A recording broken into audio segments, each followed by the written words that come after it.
Essentials of Pharmacology for Health Professions, 9th edition, Chapter 18, Eye and Ear Medications.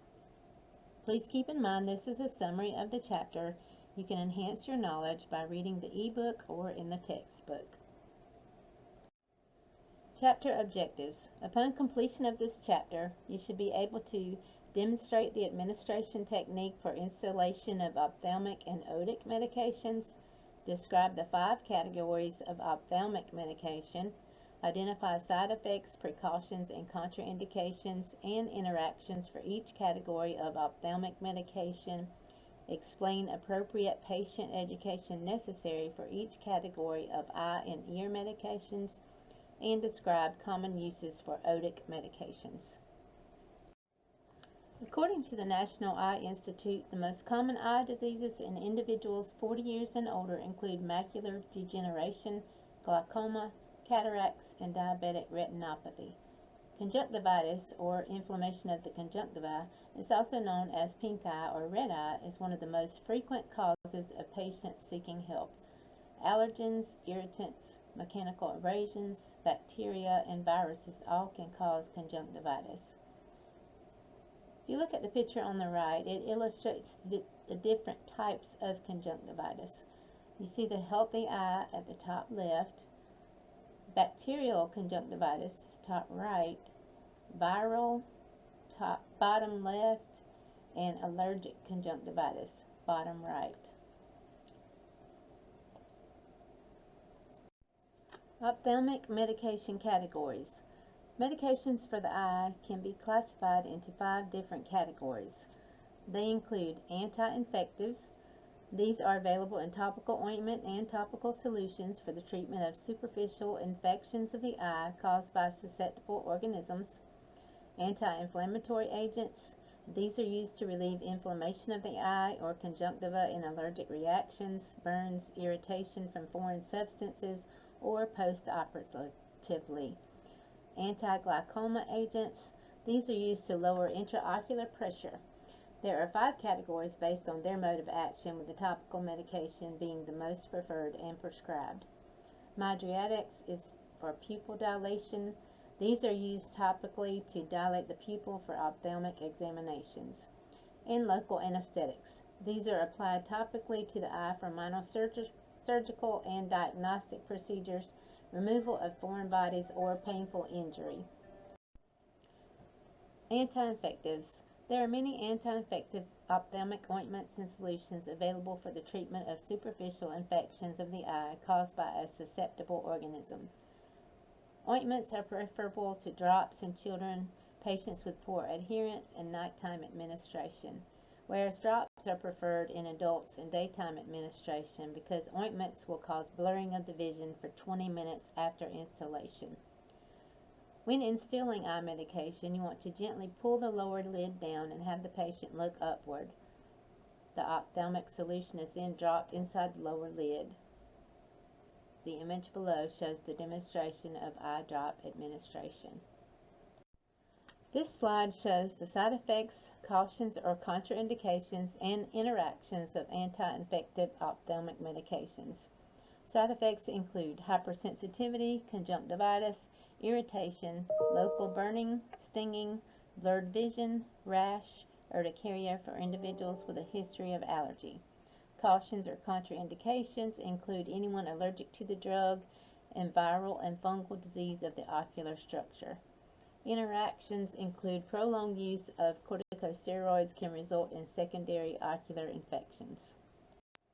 As mentioned earlier, the anti-inflammatory ophthalmic agents are used to relieve inflammation of the eye or conjunctiva in allergic reactions, burns, irritation from foreign substances, or post-operatively. There are 5 categories of anti-inflammatory agents, and they include corticosteroids, NSAIDs, ophthalmic immunologic agents, antihistamines or decongestants, and ophthalmic lubricants. This slide illustrates the uses, side effects, and cautions or contraindications of corticosteroid anti-inflammatory ophthalmic medications. Side effects include increased intraocular pressure, reduced resistance to bacteria, viruses, or fungi, delayed healing of corneal wounds, thinning of cornea, corneal ulceration, stinging, burning, or ocular pain, increased risk of developing cataracts. The uses for corticosteroids include various topical forms are useful in acute stages of eye injuries to prevent scarring, for severe symptoms, or when condition is unresponsive to other medications. They should not be used for extended periods because they have a danger of masking symptoms of infection or slow healing process. Need to use caution when prescribing. They may cause sight-threatening complications when not used appropriately. Applying topically generally does not cause systemic effects. Systemic absorption can be minimized by applying gentle pressure on the inner canthus of the eye after instilling drops or ointment. Cautions or contraindications include acute bacterial, viral, or fungal infections, primary open-angle glaucoma, pregnancy, and prolonged use. This slide shows the uses, side effects, and cautions or contraindications of non-steroidal anti-inflammatory or NSAIDs ophthalmic medications. These are used to treat post-operative inflammation after cataract surgery. Some examples of the NSAIDs are Acufin and Acular. Side effects include topical. They're usually safe, but there's few local or systemic side effects. Stinging or burning during application, especially with ketorolac, may be alleviated by refrigerating before use. Cautions or contraindications include those allergic to aspirin and other NSAIDs. This slide shows the uses, side effects, and cautions or contraindications of ophthalmic immunologic agents. Topical cyclosporin or Restasis is used and it helps to increase tear production for patients whose tear production presumed to be suppressed due to ocular inflammation. Immunosuppressive agent for organ transplant rejection prophylaxis when given systemically. Side effects include systemic toxicity, minimal when it's given topically. For Restasis, there's mild and transient side effects. It could include ocular burning, itching, stinging, pain, and blurred vision. Cautions or contraindications include patients with active ocular infections. This slide shows the uses, side effects, and cautions or contraindications of antihistamines or decongestants. Antihistamine uses, there provides relief from minor eye irritation and redness. Most common use is seasonal allergies that precipitate symptoms such as redness, itchiness, or other irritation. Side effects are those products that contain benzalkonium chloride, which is a preservative, can accumulate in contact lenses, causing irritation. Cautions or contraindications include the manufacturers recommend not using these products for more than 72 hours. Patients should stop using and see a physician if they experience any eye pain, changes in vision, continued redness or irritation of the eye, or any persistent condition. And these are the uses, side effects, and cautions or contraindications of ophthalmic lubricants or artificial tear solutions. They're used to help to dilute and flush various allergens and inflammatory mediators that may be present on the ocular surface. Side effects include those products that contain preservatives may cause allergic reactions, and they're considered to be very safe and can be used as often as needed. Cautions or contraindications include patients should stop using immediately if they experience any allergic reactions. Please review the following table as it contains very important patient education for anti-infectives and anti-inflammatory ophthalmic drugs. Let's check your knowledge. 18.1. When instilling eye medication, the patient should look at which direction? Choose from the following, write your answer down, and you'll be able to check it at the end of the video. Knowledge check 18.2. Which is not one of the 5 categories of ophthalmic medications? Choose from one of the following, write your answer down, and you can check it at the end of the video. Anti-glaucoma agents. There are 5 different types of anti-glaucoma agents, and I will discuss those on the next 2 slides. What is glaucoma? A group of sight-threatening diseases of the eye where there is increased intraocular pressure due to obstruction of the outflow of aqueous humor. This causes deterioration and damage to the optic nerve, and this carries images on the retina to the brain, and that results in vision loss. Half of the 60 million people worldwide and the 2.2 million in the United States who have glaucoma are unaware they have the disease, and that's according to the Glaucoma Research Foundation. As you see in the figure 18.3, this image shows a patient with glaucoma. You see how the eye appears to be irritated and watery. We want to note that there is no cure for glaucoma. Any vision damage already done cannot be reversed. It's important for treatment to continue for lifetime once they're diagnosed, and to also have regular eye exams to prevent further vision damage, especially for diabetic patients that are predisposed to developing glaucoma. 2 main types of glaucoma are acute angle closure glaucoma. This is characterized by a sudden onset of pain, blurred vision, and a dilated pupil. This is considered a medical emergency. If it's left untreated, blindness can result in a few hours or days, although that is uncommon.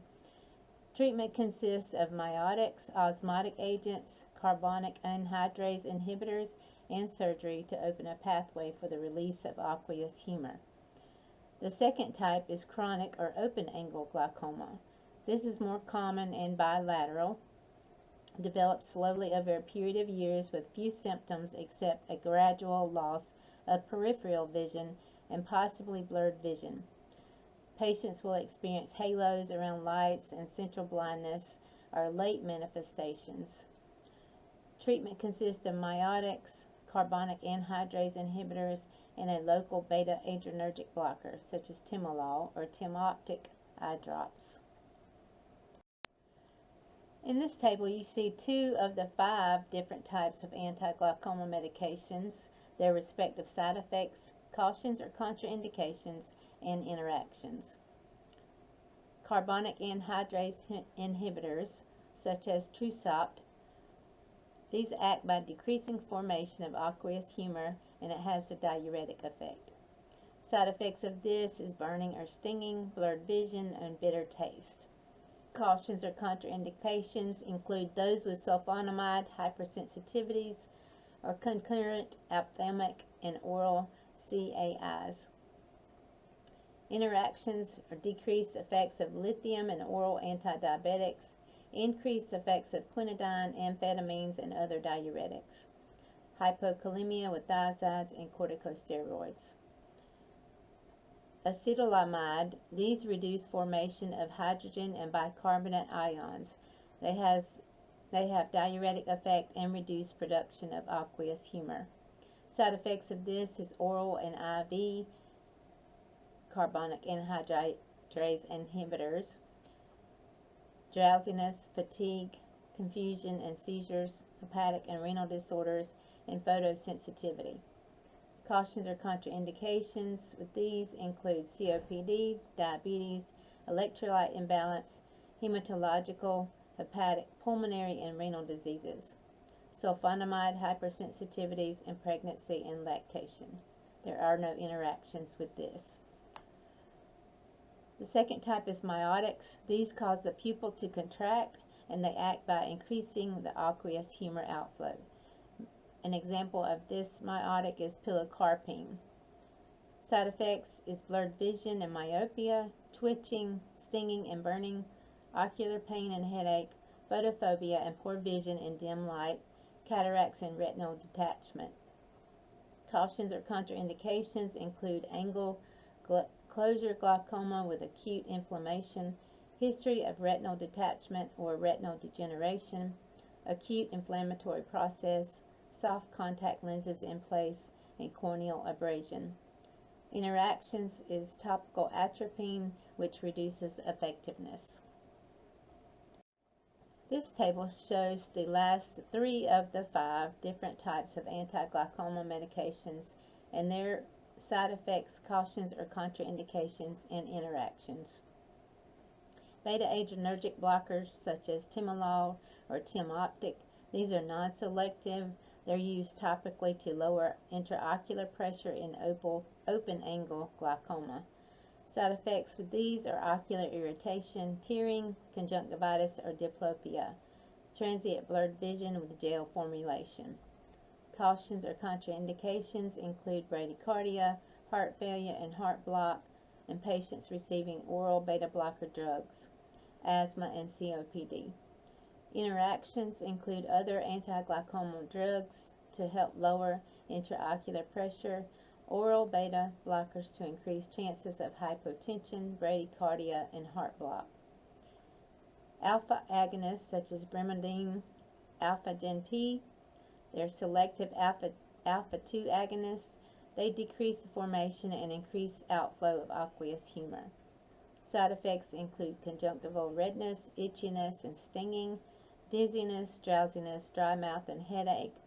Potential to enhance the CNS depressant effects of ethanol, opiate agonists, and anxiolytics, sedatives, and hypnotics. Cautions or contraindications include topical beta blocker therapy. There are no interactions noted with this. And then prostaglandin analogs, such as lantoprost. Side effects include blurred vision, burning, macular edema, and stinging, slow, gradual change in the color of the iris. Resultant color change may be permanent. Change in the length, thickness, and pigmentation of eyelashes. Cautions or contraindications include active intraocular inflammation, which may worsen the condition, contact lens wearers, hepatic and renal diseases, pregnancy, lactation, and use in children. Interactions include eye drops containing preservative, will cause precipitation, must be administered with an interval of at least 5 minutes between applications. Be sure to review this important patient education on the anti-glaucoma agents I just discussed in the previous slides. This slide shows the uses, side effects, and cautions or contraindications of mydriatics ophthalmic medications. Mydriatics such as atropine are used topically to dilate the pupil for ophthalmic examinations. Side effects include increased interocular pressure, local irritation, tearing and burning sensation, which is transient, blurred vision, which is common, flushing, dryness of the skin, and fever. Decreased salivation and sweating, confusion, caution in older adults. Cautions or contraindications include angle closure glaucoma and infants. Uses, side effects, cautions, or contraindications of local anesthetics ophthalmic medications are discussed on this slide. Tetracaine or Tetravisc. These are local anesthetics and they're applied topically to the eye for minor surgical and diagnostic procedures, removal of foreign bodies, or painful injury. Side effects are rare except for prolonged use, but may include hypersensitivity, which is transient stinging reactions such as anaphylaxis in those allergic to the cane local anesthetics, those ending in cane. Cautions or contraindications include prolonged use because of the danger of corneal erosions, delayed wound healing, and keratitis. This table shows important patient education for the ophthalmic drug medications I just discussed, the mydriatics and the local anesthetics. Now let's check 18.3. Which ophthalmic medication category can cause secondary infection due to prolonged use? Choose from one of the following, write your answer down, and you can check it at the end of the video. Now let's check 18.4. Which ophthalmic medication category recommends patients to wear an eye patch due to loss of blink reflex? Choose from the following, write down your answer, and you can check them at the end of the video. Case study activity. A 20-year-old patient reports to the walk-in due to pain in their right eye. The patient explains that they were cutting lumber with a saw on the job site and believes a piece of wood may have entered into the eye. Upon examination, the physician finds a small wood shaving and a small superficial scratch on the cornea. The physician would recommend which category of ophthalmic medication for comfort. Choose from one of the following, write your answer down, and you can check it after on the next slide. For this scenario, the best answer is B, a local anesthetic. Local anesthetics, such as tetracaine, are applied topically to the eye for minor surgical and diagnostic procedures, removal of foreign bodies, or painful injury. We will now discuss otic or ear medications. First, we have to look at the anatomy of the ear. The ear is made up of three parts, the outer, middle, and inner ear. Together, they serve two main purposes, which are hearing and balance.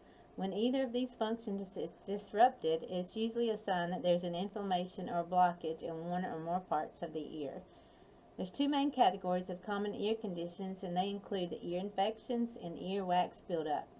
Both of these conditions generally involve only the outer and middle ear. More serious conditions involve the inner ear and are more difficult to treat, therefore they would often require the care of an ear, nose, and throat, or ENT specialist. The image on the right shows the anatomy of the ear. As you can see, it contains many small structures that contribute to hearing and balance. You see how inflammation blockage can disrupt hearing in this image. Now we'll look at what these otic medications are used for. Otitis media, or ear infection, it occurs most commonly in children. It also can occur in adults. It's most commonly caused by bacteria that builds up in the middle ear, and that can cause inflammation. What symptoms will the patient experience? Pain, dull pulsing to sharp stabbing, tenderness, feeling of fullness in the ear, fever, and difficulty hearing. We want to note that infants and small children are unable to talk. Those that are unable to talk yet will become fussy and cry and pulled toward the affected ear. That is an indication that will let you know that they have an ear infection. Treatment of ear infections can be broken down into topical and systemic medications. Treatment always involves an antibiotic that can sometimes be paired with a steroid, topical, or NSAID, systemic, for inflammation and pain. The topical preparations include ciprofloxacin, corticosteroid. These are commonly used, and they're best suited for outer ear infections, such as swimmer's ear. Eardrops are well tolerated. They do have some minor side effects, and that includes irritation of the ear or burning and stinging when administering the drops. Usually they're prescribed for 7 to 14 days, and the patient should continue to use the drops the whole entire time. Some drops are designed to treat pain and inflammation associated with an ear infection. These are always paired with an antibiotic, the otic or systemic. Examples of those are Bozal, HC, and OTC homeopathic preparations. Patients that use the OTC or homeopathic eardrop should understand they should only be utilized as a temporary solution. Your systemic preparations are used when the inner ear is involved, or when patient's compliance or proper drop technique is a concern. Those commonly used are amoxicillin and augmentin. The systemic preparations are generally available in liquid or oral tablet form. Earwax buildup and blockage. This is when earwax accumulates in the ear canal. It can inhibit hearing and can cause pain. This condition is most commonly seen in older patients who are not able to properly groom themselves, or for those patients who are prone to produce more earwax than normal. Debrox or carbamide peroxide is an OTC or over-the-counter medication, and it's used to soften, loosen, and remove excessive earwax. If the patient is unsuccessful after using Debrox, then they should consult an ENT specialist. Read the clinical application in your chapter and then answer the following questions.